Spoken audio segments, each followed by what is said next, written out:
My name is Jon Yuen and I come from Oslo, Norway. And the reason I have a somewhat complicated surname is because my dad is from China, which is where a lot of my training happened. I studied martial arts and started from a fairly young age, but I was too impatient to really specialize in anything, so I just tried out as many different things as I could try out. And then I was introduced to strength and conditioning, so I started doing that at about the tender age of 16, you know, when every boy has an inferiority complex.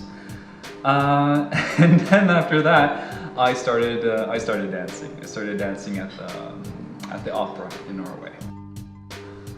I have a very hard time describing my style in terms of talking about what kind of activities or styles have influenced me a lot. I would say that mostly the people who are the closest to me have been my bigger sources of inspiration in terms of establishing a mindset that allows me to kind of just do my own thing. And a large part of that inspiration has definitely been my father, who always encouraged me to try out as many different things as possible. He told me you can choose to do one out of two things. You can choose to be the best at something or to be the best version of you.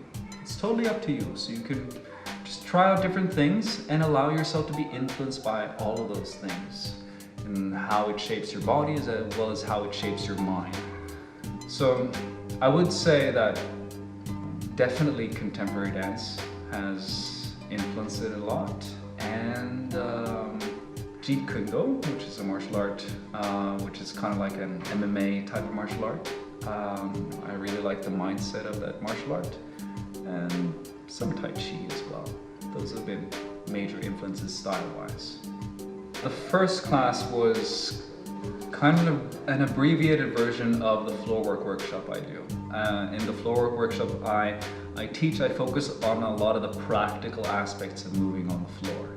So we started out talking a bit about how we interact with gravity and how gravity affects us, that we can push away from gravity and that we can allow gravity to pull us different places. And then we kind of explored those two concepts both in partner work, where we played two very fun games, and with some specific movements as well. In the second workshop, I promoted what I believe is a way of training that could allow a lot more people to work out in a way that is sustainable, which is not to replicate moves or exercises that they've been taught has to be executed in a specific way, but rather to be given a task or to give themselves a task. And the task has to do with something in their immediate environment, so they have to interact with something around them. And that way they get to explore more how they move their ankles, their knees, their hips. They get to be a bit more creative and they have to be a bit more mindful of what they're doing. So they're not just mindlessly repeating the same move over and over again, but actually exploring how they move and in what kind of context they're moving. A large part of my work is online. I have my online coaching service where I train my specific clients who reach out to me. Right now I'm trying to do a little bit less of that because I have other projects that I need to focus on. I run what's called the Online Movement University, which is basically just a bunch of people who want to explore movement a bit more. And we have about 200 people from over 25 different countries. We're an international society or community online, and what we do there is that we, every month, perhaps a bit more, perhaps a bit less, we introduce a new type of movement, activity, or philosophy, something that is related to movement, where we bring in external presenters, some of which are well known and very good, and some of which are not known and excellent. And we try to promote people who are specialists within the respective fields, and we want our community members to explore these different facets of movement. The reason we're doing that is because we feel that right now there's an overload of information as to how you should do things and what you can do.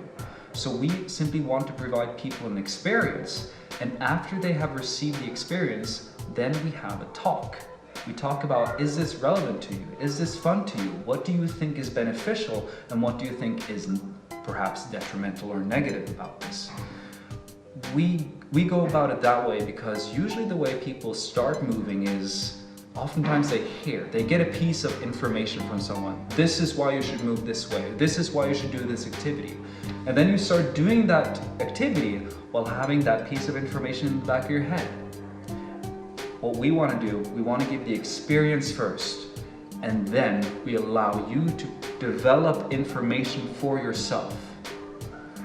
Because right now, the problem isn't that we have not enough information, we have too much. And we want to help people to navigate through the landscape of information in the digital world and the real world in a way that is safer and more personal, and that is a more communal experience. I would be more interested, I think, in the future to work with awareness campaigns. Something related to health. I have worked with the idea of working with some awareness campaigns in China, where health is a huge issue. But right now, I really don't know. Like, most of the plans that I've had in the past turn out not to work the way I wanted them to work out, and I just ended up in something that was even better than the plans that I had. So hopefully that will happen. I want to develop and promote coaches that are really good, that don't get the exposure or popularity that they deserve simply because maybe they don't have the tools available for them to be a presence online and that kind of stuff. And I want to work more with animals. That's the end goal, I think. I know that by 60 I will have a dog shelter in Bali, and I will have 30 dogs, of which I own myself, and the rest I will have a very hard time giving away. Got it. Thank you so much. You're welcome. Perfect.